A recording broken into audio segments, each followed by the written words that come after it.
This weekend, baseball and Kansas City legend Buck ONeil will finally be inducted into the Baseball Hall of Fame. Our very own Dia Wall is in Cooperstown, New York for the ceremony, but before hitting the road, she talked with people right here in KC about Buck's life and legacy. Good evening from the picturesque village of Cooperstown, New York, the home of the National Baseball Hall of Fame and Museum. This is going to be Buck ONeil's home. And when you talk about Buck, everyone I talk to say that he made Kansas City better, and that impact goes far beyond the game of baseball. Buck came here in 1938 to join the Kansas City Monarchs. He fell in love with Kansas City, and Kansas City fell in love with him. That love is long-lasting. The first baseman went on to become the first black scout, then the first black coach in Major League Baseball. But even more special, this magnetic personality, this almost larger-than-life personality, he just exuded joy and love everywhere he went. I think that he taught us, that bad things can happen to you. And bad things happen to him, but he also taught us that we can go beyond those bad things. Years later, it became Buck's mission to make sure the stories of segregated baseball lived on. Most of us who fell in love with Buck, we never saw him play. No, we didn't. We never saw him play. But we fell in love with the fact that he told us about the heroes of the Negro Leagues.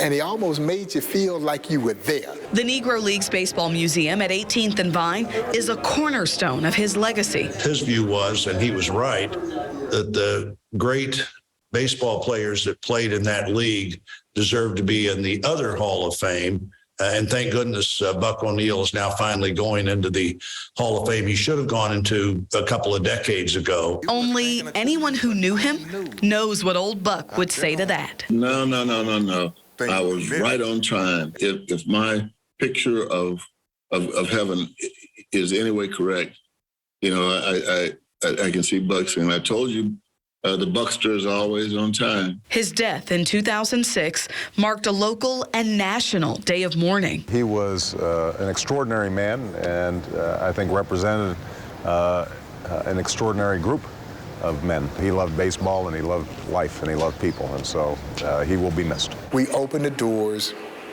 and over 15,000 people came through this museum to say goodbye to Buck ONeil. And the sheer number didn't surprise me, because we all knew how beloved Buck ONeil was. But where they came from is a great example of who Buck ONeil was. Because, dear, they were CEOs of major corporations. They were dignitaries, political dignitaries. They were athletes and entertainers. They were street hustlers. They were homeless. They were black. They were white. They were men. They were women. They all had to come and say goodbye to Buck. He's one of the greatest human beings that's ever walked the planet. A eulogy given by his congressman and friend. Buck was to Kansas City a gift. All of those great things he did in baseball were just a reflection of the great things he did in life. Nobody wasn't better when they spent time with Buck ONeil. We fell in love with the man who told us about the heroes of the Negro Leagues.